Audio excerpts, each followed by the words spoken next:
I'm in the engine room again. This is how limited space you have. I've reconditioned the charge cooler, cleaned all the cores out,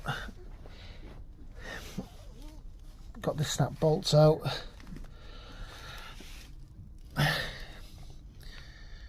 There's 2 bolts for that under that starter motor, or behind that starter motor should I say, that are really, the starter motor's a bugger to get out.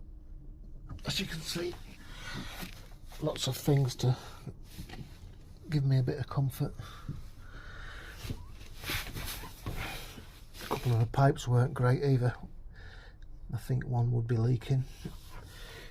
But believe it or not, that pipe there is £110.